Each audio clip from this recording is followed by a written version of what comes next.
Community Beacon, Fridays at 6:30 EST, with your hosts Michaeldseville and Joel Simmons.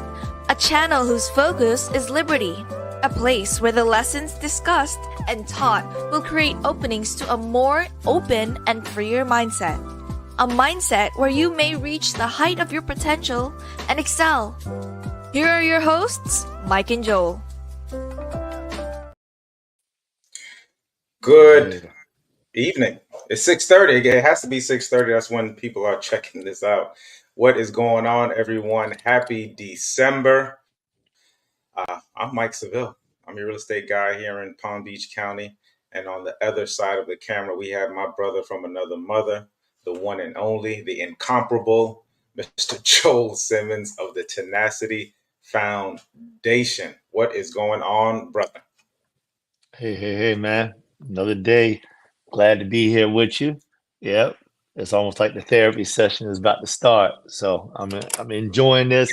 Glad to see all of y'all out there. We're from location to location, so y'all have to forgive me if I got any lag time in this, but it's all good. I am with the real estate king, Michaeldseville, so I'm glad to be in the place to be. Oh, love it, love it, love it. You said almost like the therapy session. Sorry. That's funny. You know, but I'm always in. I got on here and I was like, you know what? I'm in a giving mood, and then I really thought about it. I'm always in a giving mood. We're in the holiday season, but regardless of whether it's the holiday season or not, I really treat every day. I'm learning to treat every day as just being a present, by the Most High. So it's always the holiday season for me, and I'm always in a giving mood. So I'm just hoping that the people who are with us are in a receiving mood, because if you are, there's going to be a lot of gems, a lot of things dropped during the show. As always, I mean, this is I can't really tell you when there was a show when we didn't drop any gems or there wasn't something that you could possibly pick up on. But this one will not let you down. Definitely. I have high expectations for this show, as always. I'm just going to do one reminder for us because, we have a bunch of different shows that we want you all to check in with. But I definitely want you all to like, share, comment, hit the notification button while you are here. If you enjoy what we're saying, I really, above all that, engage with us on the show. Engage with us if you catch this after the live show. Engage with us in public because we definitely want to hear your experiences and your thoughts and exactly what you are dealing with. Naturally, when we come to the show, we're going to be speaking from our own experiences. And some of this stuff is generally going to apply to you. So that's why it's even more important for you. And I take this like real estate as well. It's important for you to engage, because that way you can really get to what is going on with you, because you're having your own experience within life and you need it to be customized if you can't really see it. What do you think about that, brother? I'm all about the customization of a lot of this information that's coming that we put across. I love that. I mean, for it to be customized to the individual, though, it does take for people to reach out. So it's important you all reach out and we're able to talk with you and whatnot. Otherwise, then, we just kind of give what we give because that's what's on our heart. When the Lord puts something on your heart, you have to speak it, especially if you're spirit driven, and we are passionate people. We are also purposeful people at the same rate, and so. And the thing about that is there's a balancing act that comes in between the two of those things. I believe, so some days you almost feel like you're 100% passion driven, and then other days it's like, listen, I just got to make this happen. My purpose is taking the front seat, and I have to I got to make it happen, whether I like to do it, whether I desire to do it, whether I want to do it. All of those things it doesn't matter anymore. We have to become incomparable at that very moment, and we have to press towards the mark that is calling us or that is moving us and in the direction that we need to go in order to be, at whatever level of success. I don't even want to use the word success because Success is like it's almost as if it is reserved. It's almost as if it is reserved just for those that are, looking to do something in business. And it's not just about business. It's more than that. It's more than that. Absolutely. I call that alignment. I think you just got to be alignment. Alignment will come when you are purpose driven, you're intentional, values oriented, and you can set your goals accordingly. And then, the passion may be there. You got to be the passion. Guys, so I want to get into it. I want to talk today about mastering life. And I think this is going to be, I don't know how long we're going to spend on this topic because there's a couple of things that I want to get through. So maybe this will be a several part show. Maybe it'll be 1, 2, 3, 4 episodes. I'm not sure. But I definitely want us to get into the mastering life and mastering moments, uh, a part of it. I've been doing, you got to see my shirt. My shirt says, hang on, let me overthink this. My shirt says, hang on and let me overthink this.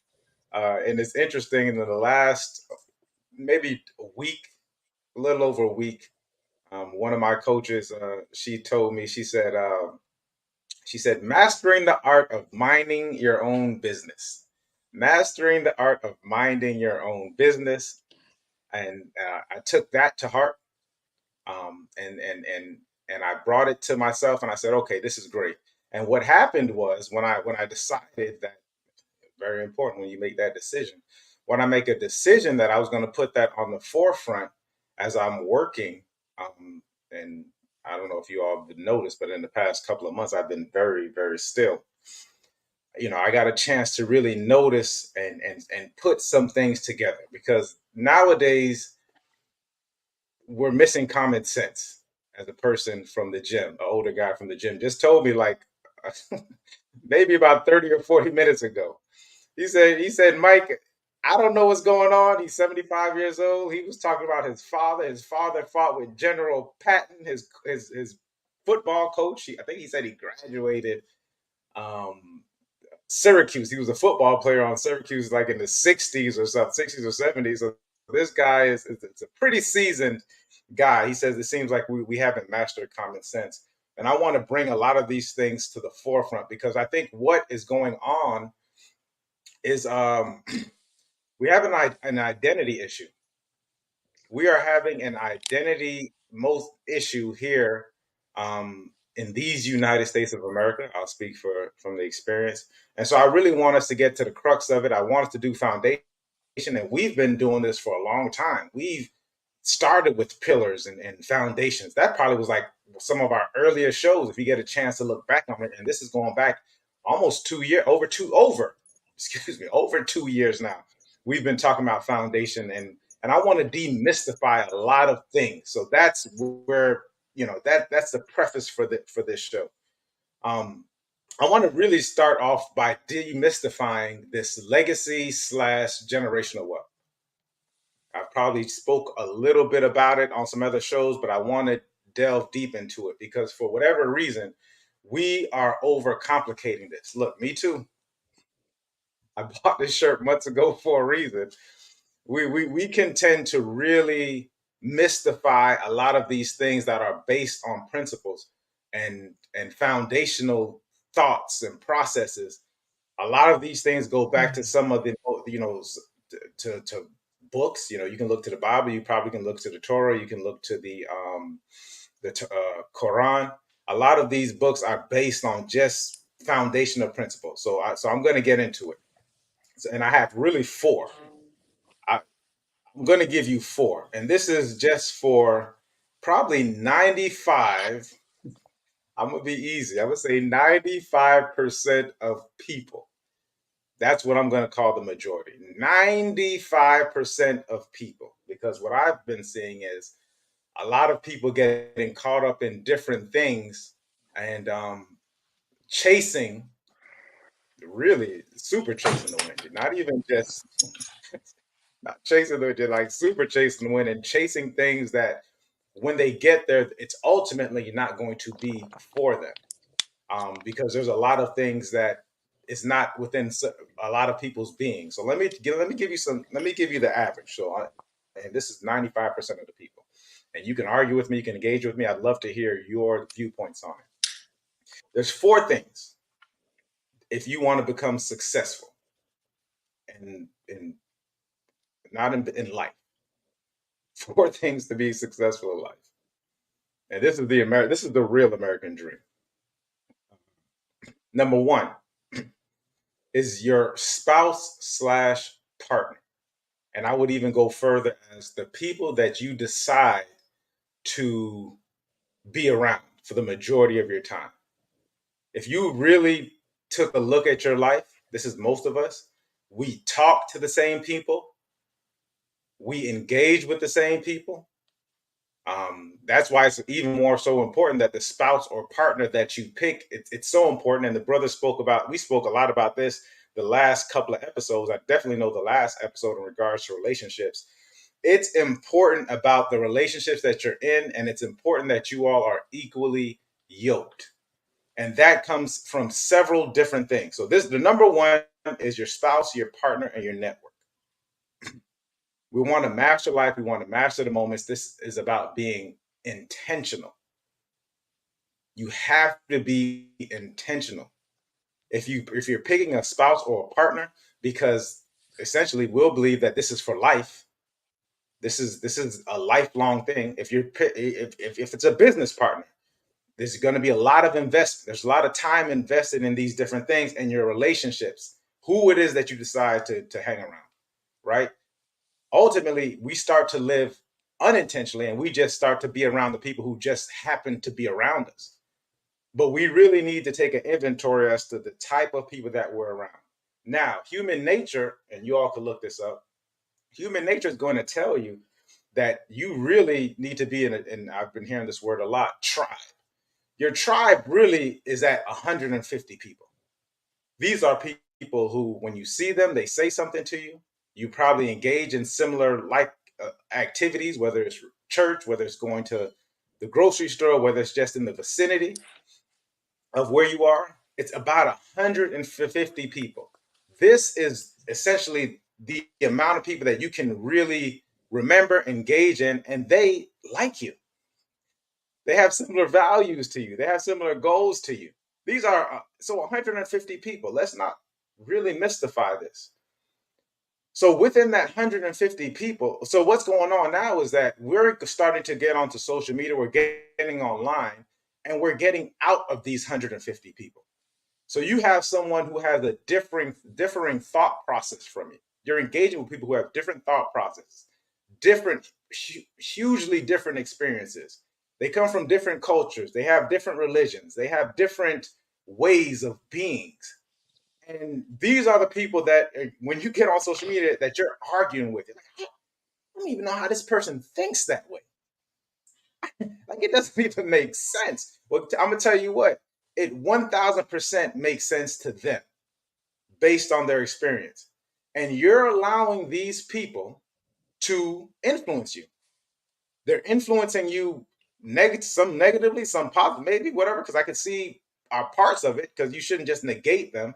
There's certain things that you can take from other people, but at the core of it, we're bringing a lot of what these people have going on in their lives, and we're bringing it into our lives. So when we bring it into our lives, that causes all kinds of distress, because the people that you're around probably don't believe this either. So now you're attempting, we got this thing called influencers. You're attempting to be similar to this influencer, talk like this influencer, act like this influencer, in essence, be this influencer, really idolize these different influencers, and what they have going on has nothing to do with you or the 150 people that are within your tribe or think like you. Now, you may have people on the outer bands that equal more than this 150. I'm not saying that a lot of things that you say won't resonate with people outside of your 150, but ultimately you need to really master, and this is a part of getting to know who you are. Who am I? Where are my goals? Where did I get these ideals that I had from? and this ideal of life, and then you want to get around people who are similar. So getting back to it, that spouse and that partner, you're going online and you're figuring out like, okay, well, maybe my spouse or partner needs to be like this person. Once again, outside of your tribe, outside of your experience, you go and you obtain that, and then you wonder why we got 50% over 50% in regards to the divorce rate. We can't get along. We're not equally yoked. We're not committed. We don't have the same values. We don't have the same goals. We're thinking about different things. Now, I'm not saying that it can't work, but it's going to take some work. I had a thought process recently, and I was like, you know what? I tend to be open. This is what I do.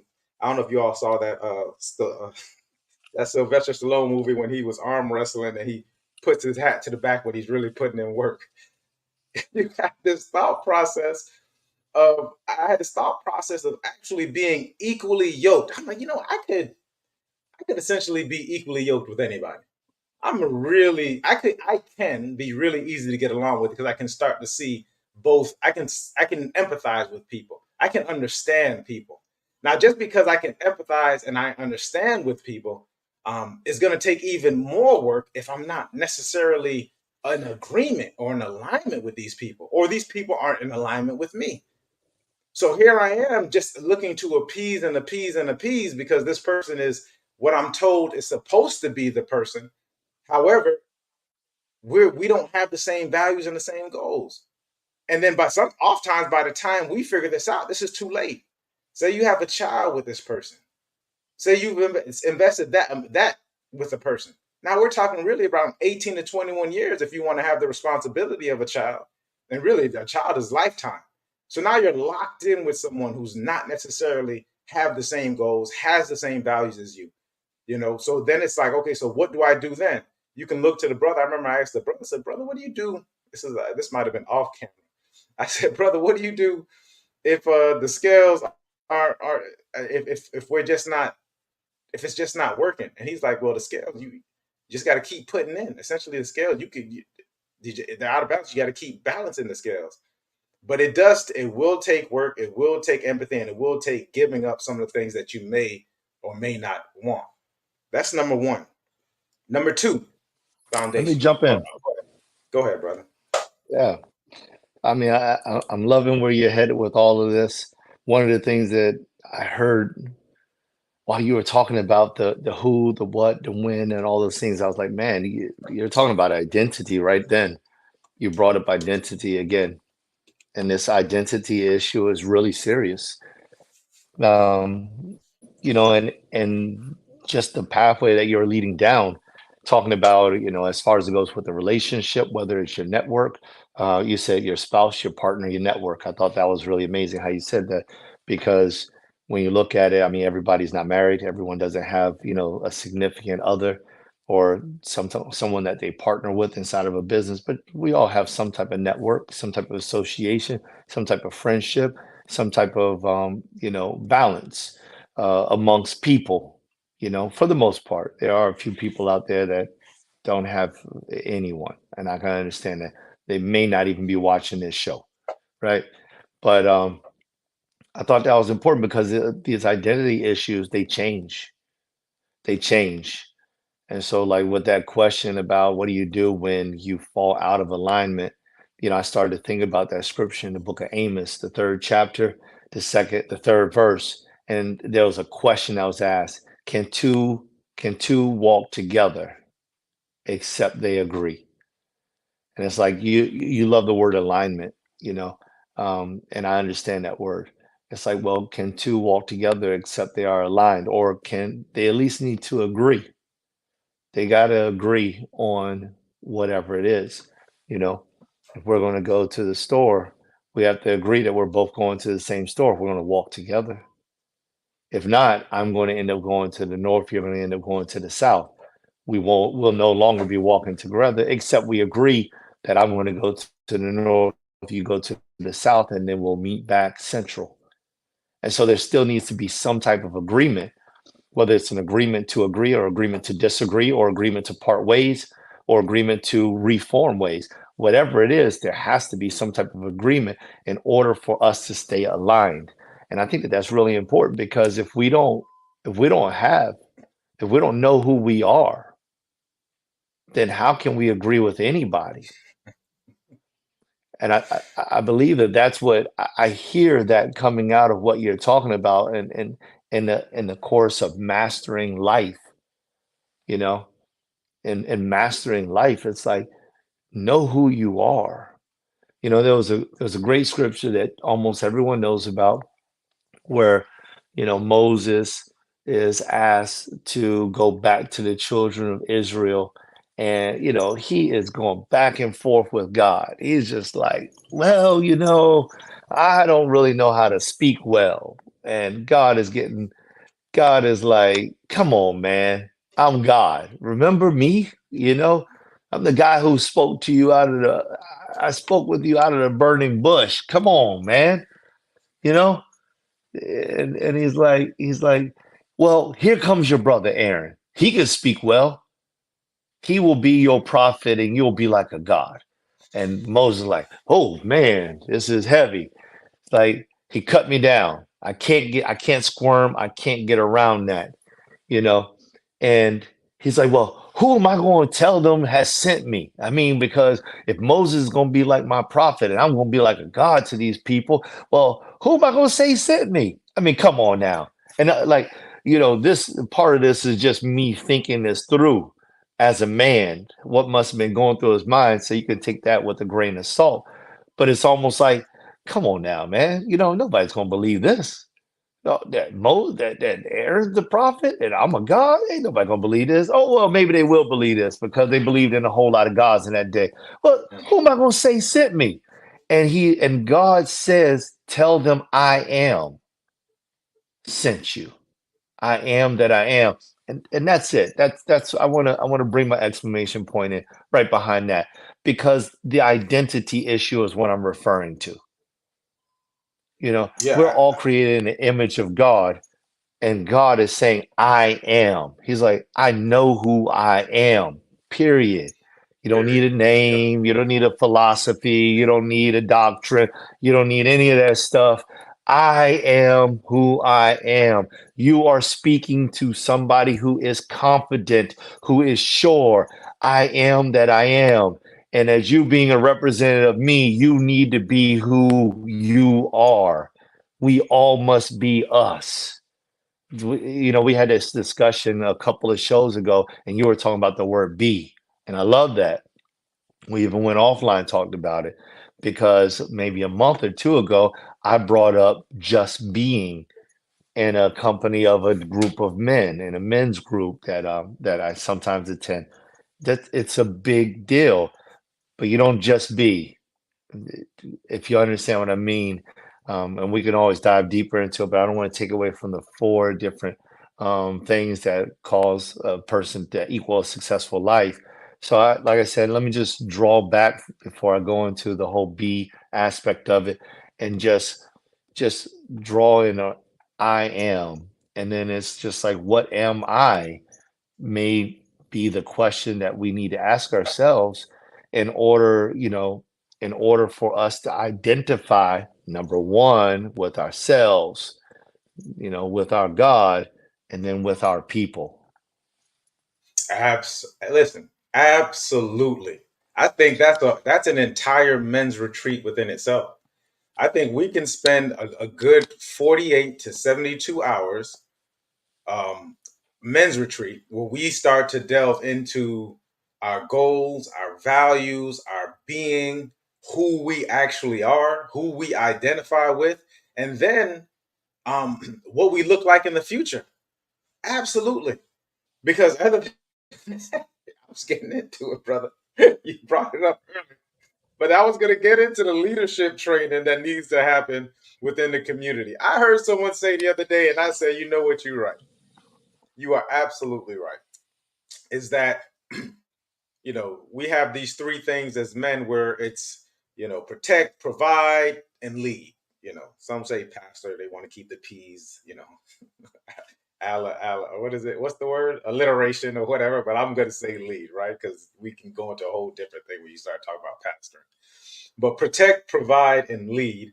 And then someone said, okay, so you want to lead. What was the last leadership book that you read? Like, where are you getting your leadership training from? So when we talk to a specific subculture in America, fathers being out of the households, only what is it, 70+ percent of children are being born in supposed single parent households. And I'm going to get into that at some point in time, so you all can understand the journey of it. Leadership is important, but let me get back to the actual foundational things. Number one is regards to being fruitful and multiply.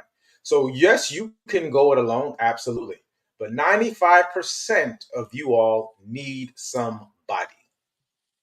Point blank. I can't even. You need somebody. You need because you want to be fruitful and multiply. Yes, you can go it alone, but it's going to be that much harder, and it might take that much more time if you're not in the being of it. So we can look at the numbers, and you all can debate this however you want to. The average black man in America makes a little less than $50,000 a year. The average black woman, although she is the most enrolled / educated, makes $30,000 a year. You want to? That's it. The average business owner, and we say, oh, there's this whole boss person thing going on. The average business owner, which is the black woman, she's having the most businesses, she's developing the most businesses, makes $20,000 gross. That don't sound like a business to me. That sounds like a hobby, a very low. If it is, it's a low paying job at 20 grand. When if you just went into the workforce, it'd be 30,000, because the people that hire the most black women, or the jobs that they tend to go into, is the government and teaching, etc. That's just the way it is. So you all can argue that if you want to, but let's just put those together. 50 grand, 30,000, that makes $80,000 for the household income. But if only 1 in every 4 black women is getting married, what happens? What's going on with the kids? Now the black man, I've got to include myself, you're having children out of wedlock, and now because one of the biggest robberies of wealth is going to be the United States government. I love you all. But through child support, through prison, that's time, that's money, that's going out of the house. So if you're paying child support, and now you have 2 households, there's 2 households going on. There's 2 sets of light bills. There's 2 sets of water bills. There's 2 refrigerators that need to be filled. Your child, I don't even believe in the word co-parenting. That's a brand new thing made up last 40 years. You talk to me about it. So now you're talking about co-parenting, and I've experienced it. You got 2 kids that have maybe 2 to 3 different minds, because that child's going to act different at the mother's house, and that child's going to act different at the father's house. Unless you 2 are going through in each other's house and have that type of relationship where you all are just intertwining. Then we start to get into step parents, and I said, I'm not even going to go that far. I'm just telling you from the beginning that it doesn't work. I don't know who started it. I'm not going to get into that argument. There's a lot of people that are a lot more eloquent than I am on speaking on that and have more information to back it up. And you can interpret and interpret the data how they need to interpret the data. One guy I know is going to be, he's a professor of educational studies. And I'll try to get his name for us. I want to say Tassan something, but he's out of California. Awesome guy. I love him. He doesn't have that tinge of hate towards anything. It's just, this is what is going on, and he's done the studies in regards to it. He really understands the pathology of what's going on actually in Western culture, which is an experiment. I want to get back to the thing. You need a partner, because if this guy's making 50 and this person's making 30, you put that together, that's 80. For my understanding, there's also a study done that actually says that happiness actually starts in nowadays at around $80,000 to $85,000. After you start making more than that, it doesn't really change. However, there we go. You need a spouse. Be fruitful, be multiplied. Go find you one. 95% of the people. Or if you want to be alone, then go ahead and be alone, but don't bring kids into the situation. Just give me the foundation, guys. Number 2, They can be number 2 or number 3, but I'm a real estate guy. Real estate, your residence, we'll get into that we got to put a men's study together, brother, a workshop. But being a homeowner, so first off, being a spouse, being equally yoked, taking some leadership classes, that's number one, understanding what exactly the provision is, and it's not just money. A father or a mother brings so much more to the table than just materialistic things. The time is more important than the money. That money that you get from child support, I know a guy who's paying $600 something, and it does not replace him as being a decent and father, biological father in a child's life. I don't debate. I want you all to talk to me about this because I'm showing you this shirt again. Real estate. Listen, guys. In 2019, homeowners in the U.S. had a median net worth of $255,000. Meanwhile, renters had a net worth of just $6,300. That's a difference of 40 times.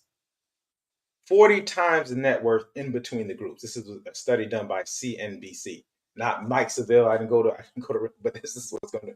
So let me tell you what happened since 2019. That has more than doubled since 2019. We're in 2023. And if you all can't tell, houses, specifically in South Florida, we went up, I think it was 50 or 60%, 60%. This is for homeowners. So most of our net worth is in our residence. I'm not talking about becoming this real estate mogul with investments. No, I'm talking about just owning your own residence and everything that comes with it. Your net worth would have probably doubled since if you bought a home in 2017, 2018, 2019, 2020, and really the beginning of 2021. Your net worth would have doubled. So this is in 2019 because the studies happened in 2019. It was 255. Now in 2019, the median home in America was worth 271,000. I remember because I remember those numbers. It was around $270,000. The median home in America is over 300 some thousand. In Palm Beach County, it's now the median price for a home, sold home as of 3 days ago is $520,000. An FHA loan is 600. Is it 640,000? Give me 1 second. I'm going to tell you because the brother called me and was like, "Are you serious?" FHA loan is $621,000. When I got into real estate, this is in 2000, and FHA loans means that you can have lower. Most people get them, especially first-time home buyers. It's not necessarily just a first-time home buyer. You actually can buy 4 homes in an FHA loan within a certain period of time. When I started, it was 360,000. So it's doubled. FHA. You could have gotten a fourplex. A fourplex FHA in Palm Beach County was, I believe it was around 700,000. It's now 1.2 million in order for you to qualify for an FHA loan, a government-backed loan, Fannie Mae, Freddie Mac, etc. I'll tell you about it. So this is the power of just your real estate. Now, 90% of millionaires invest in real estate. Have a real estate portfolio. Why? Because they're not making any more land. It is what it is. So I would advise a person to, at the least, go get you some land somewhere in the world that's stable. You can go get, if you go to the Caribbean and figure it out, you can actually still get land here. Maybe it's going to be Georgia. Maybe it's going to be Alabama, Middle America, or something like that. But why not just have it? There's a property on east of me. This is in Palm Beach Gardens. If you go through there, Avenir, That's what, matter of fact, at the beginning of the show, we took pictures there. That was straight farmland. There was nothing but cows on there, agricultural land. If you go back there, you see it now. And this is back when people were telling you don't go west. It's swampland. Okay. Go anywhere you can go, figure out what it is you can get, and go get it. Progress goes north. So if you can go a little bit north, go get it. Fort Pierce, why not? It's almost over in Palm Beach County, and I don't want to sound crazy about it, but I now call Palm Beach County the billionaire's playground, specifically if you're on the east side of the highway. And you see these high rises going up, and people are buying them at over $1 million a pop. If you're not aware, in Rivera Beach, Stephen Ross, who owns the Dolphins, part of his group related, just bought the Ocean Reef Mall. They're not even asking questions. There was a time, and you all can talk about Rybovich. I don't have an issue with anybody, to be honest with you. I just, because it is what it is. Some of these groups were coming in there and asking you, what do you think we should do with the community? And because at that time, you were dealing with people who had tens of millions of dollars and hundreds of millions of dollars. Now you're dealing with people who have billions of dollars. There's no need for them to ask. I'm not saying that to impress on you, but I'm saying that to impress upon you that the time is now. I've been seeing people go out to Port St. Lucie. So there's an avenue for some people to take, because you're either going to take the drive or you're going to come out and invest the money. Some of us can't invest at this point in time, but there was a time when this money was free, less than 2, 3, 4% for an interest rate. But these are the numbers. Please talk to me about them if you feel like this is different. 90% of millionaires are investing in real estate. The average homeowner is worth 40 times in 2019, worth 40 times what a renter was worth. And it's more than that now. Do not get caught up in all of the rigmarole of it.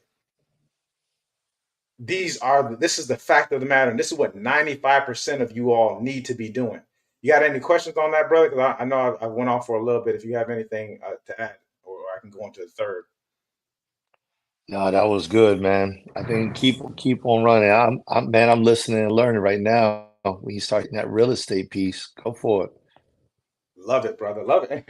And I'm gonna tell you, people, you will figure out a way to be a homeowner when you are a homeowner. And there's people who have inherited homes and they are not homeowners and they lose it. It happens all the time. It happens all the time, but you have to be it. This is why you need to reach out. This is not about, I'm gonna come up on some money and this is happening and I can trick this, or I can go into flipping houses. I'm not telling you to do none of that. I'm not advising anybody to do any of that stuff. That stuff comes with its own situation. We talk about maintenance. We're talking about dealing with tenants, toilets, and termites. That's a whole different situation. I'm not talking you to sneak a house from somebody, and you got people who want to sell you wholesaling courses and flipping courses. These are things that people. This is the flash of America. I'm telling you how to become the American dream, not the illusion of what it looks like. We say cap now. That's the word. All this stuff is cap that you're seeing on the internet. I'm going to stand here and firm and tell you that. Okay. Number 3, God bless America. Insurance.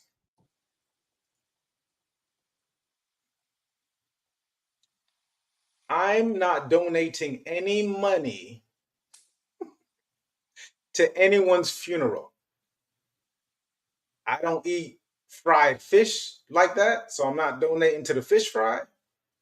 And I'm not, especially if I know you and you know me and this information, and I give this information freely. I'm just not donating. I'm coming to your funeral. I'm having a good time. When you come to my funeral, do not bring any money. If something's in you to bring flowers, it gives me dope, but do not donate to help me be buried. Don't do it. Come and have a great time. I'm getting it set to where it's going to be catered. The food is going to be there. I want you to come and celebrate the life. Michael, who lived his life on empty. That's my thought process right now. And I want all my people to do it. I don't want people stressing out about where the money's going to come from to bury this guy. I'm already gone. I'm not even concerned with it anymore. Right? I'm not there. I don't want you to come through and figure out this and figure out that And maybe at this point in time, I'm not sounding compassionate in the way that I'm giving you this information. However, this is just how it's very simple. Do not leave your children, do not leave your wife, do not leave your husband, do not leave your family to where it has to be that putting up, what is it, GoFundMe accounts to go bury you. Nah, just burn you at that point in time. It's not their responsibility when you have this information and you can have these conversations. We don't want to have these conversations. That's a whole other thing about mastering life. So we need to mark that down. We need to talk. Let's talk about this. And we avoid and avoid. Okay. Here's a good story for you. I just got a recent call from some person who just passed away of cancer. God bless. God bless him. Nice person, etc., etc. And I told the person on the phone, I said, you all knew this was going on. Why weren't y'all having conversations before this person passed? Now there's this whole, I gotta get up and I gotta move around and ooh, I'm not doing it. I can support as best as I can. What is it that you need from me? And I'm going to see if I can do that, just because I want to be kind and gentle. But it has to be within me. It's not nothing that you're going to put on me, because I'm not feeling any pressure from that. Your emergency is not my emergency, right? Especially when a lot of these things can be taken care of. You need to put this thing in place, especially if you're under 40 or 50. Guys, when you can buy a term policy for 30, 40, 50 bucks, $60, this brother on the other end can start talking to you about all the more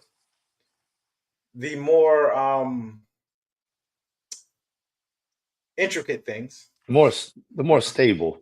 That's how I will put it. The more stable. Well, and I will jump in on that just for a moment. Yeah, let me finish, brother, please. You can get a term. I'm not telling you to do anything crazy. This is basic. You can get a basic term you're under 50 for 30, 40, 50 bucks. I don't care what anybody says. That means that you can go without eating for a day or two, a month, to pay this off, to make sure that any debt that you have incurred for yourself, for your burial, if that's what you choose to do, to be buried in, I think the burial is going to cost you close to 10 grand, especially if you haven't bought the land, between $10,000 and $15,000, depending on where you want to be buried. Maybe you have a family burial plot or something, but you can get 10, 30, 40, 50 bucks, $500,000. You don't even really have to search for that. You can. Yeah. But that's the part that I wanted. Let me finish, brother, please. I'm gonna give you your time. I promise you.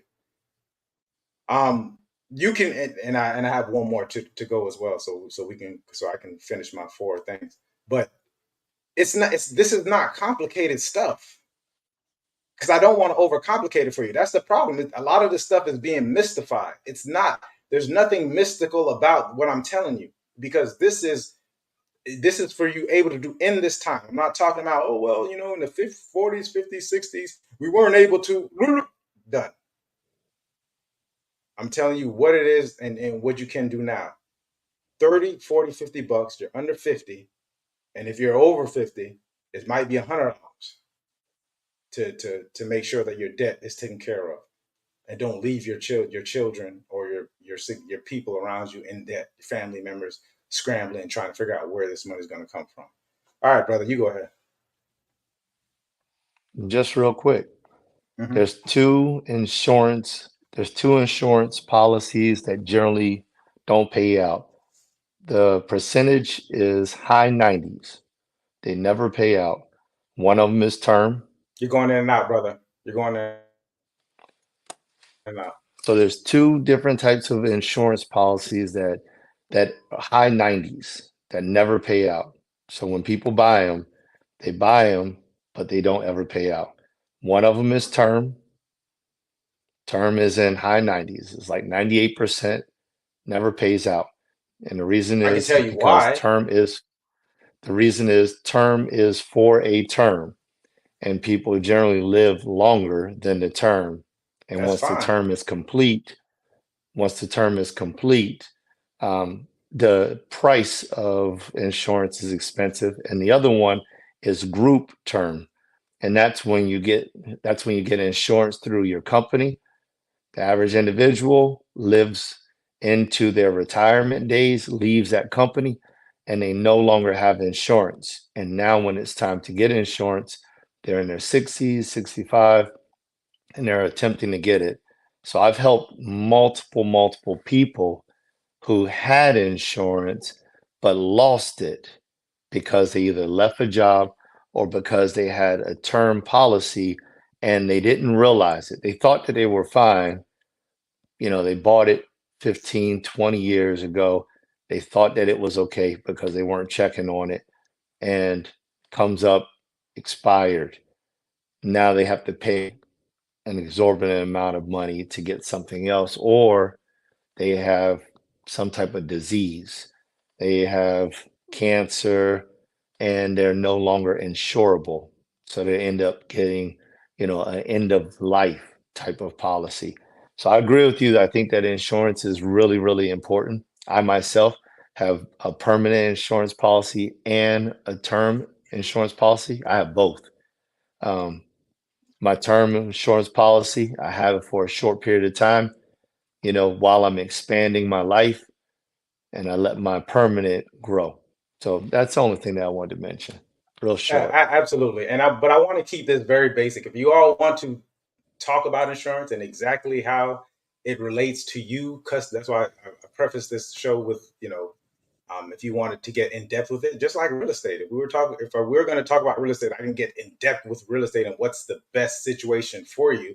However, the point of the matter is just to keep it very basic. And I understand that term, it expires, but the whole point of it is if you die under 50, 60 years old and you had a chance to have term at 30, 40, $50, then I'm not, there's nothing I can tell you. And the company insurance, I totally understand that, but I'm not even talking about the company insurance. I'm just saying getting you a basic policy of insurance.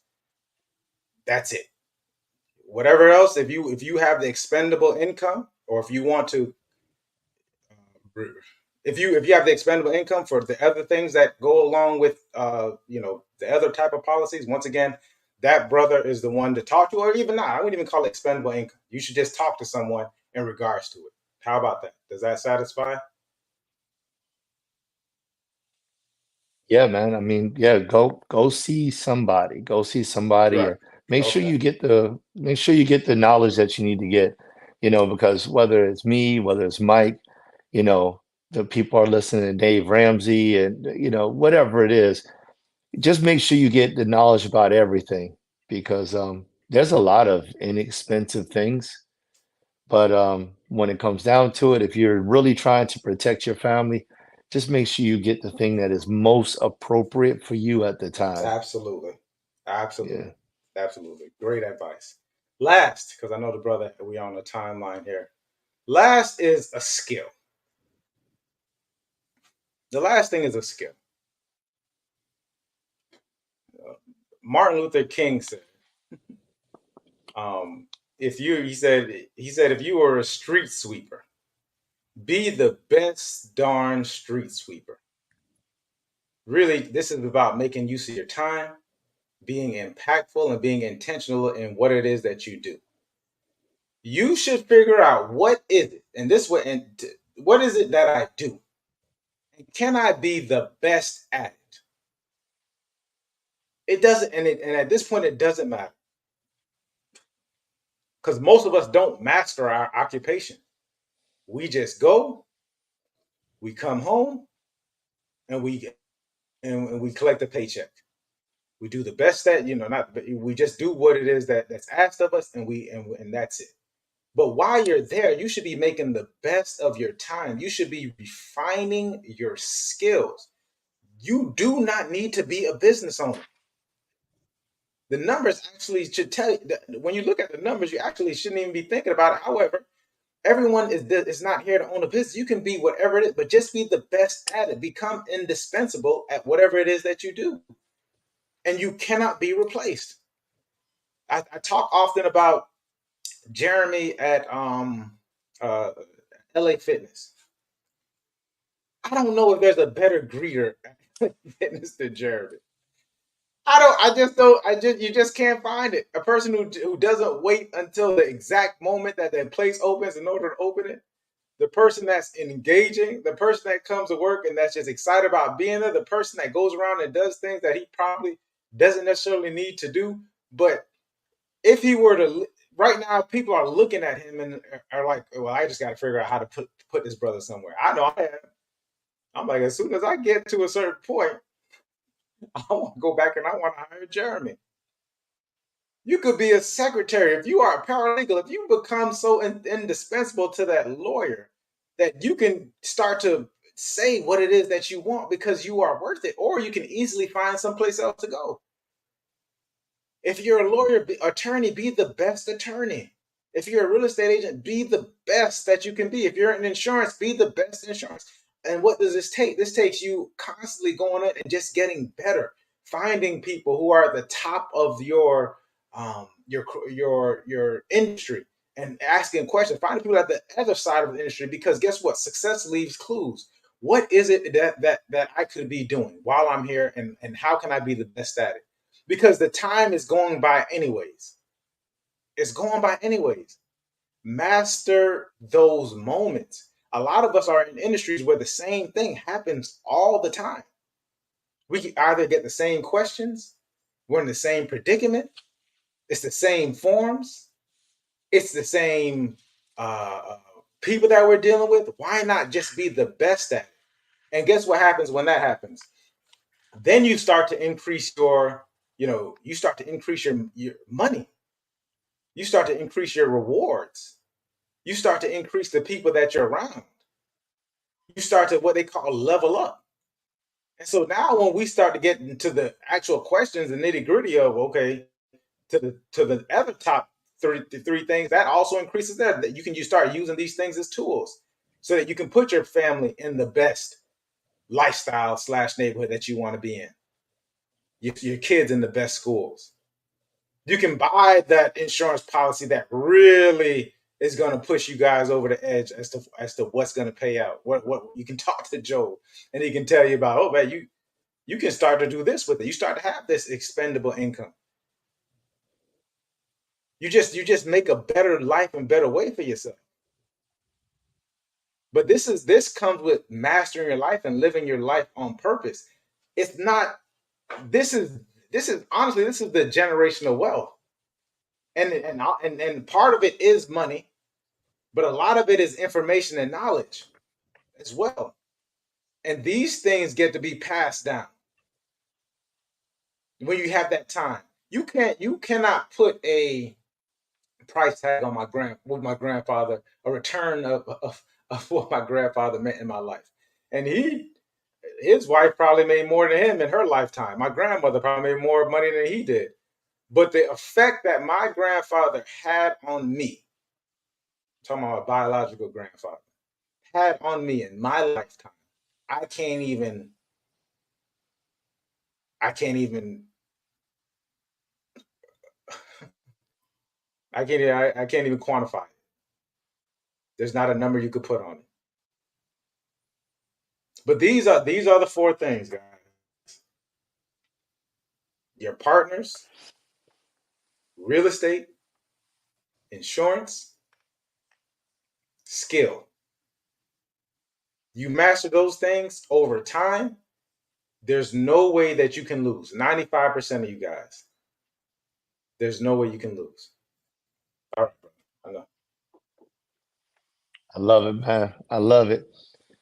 If I were to add one thing that has that I've utilized in working towards mastering life, because I love this. I love the way you ended it too with skill. And I took a bunch of notes. I got a bunch of notes over here on some things that I'm going to level up myself. And what you were talking about, I mean, this was just gold. The men's retreat. I love that idea. And just like bringing these four things, it's the one thing that I've used, and this one actually came first for me because of my status of life, was my relationship with God. That was the one thing that has helped me so much, was just my relationship with God. So I implore all people to get a relationship with God. I know that a lot of times nowadays they're just like, just choose anything. It's almost like not to talk bad about Alcoholics Anonymous, because I like Alcoholics Anonymous. I love what they stand for, but sometimes they're like, a chair can be your God. I'm not really into that whole thing, to that whole philosophy. I know some people are, and some people, they use the terminology of, the universe speaks and stuff like that. And if that's where you are, then that's where you are. But having a relationship with God, with the Creator, I think it makes a huge difference in why you're seeking out to master life. And once again, this thing where Mike gave you those three eyes, I wrote them down as three eyes. For that last one, skill, be the best. He said impactful, intentional, and indispensable. I mean, you can only imagine, no matter what you do, when you are impacting your family, impacting your relationships, impacting your industry, impacting your community, when you are intentional in your family, intentional in your community, intentional in your industry, and you've become indispensable, where your family feels like they can't do it without you, your community feels like you need to be inside that meeting in order for it to be successful, your industry feels like without you, it's not going to work, it's not going to be successful. That's mastery, and I love that. I think that was powerful for me.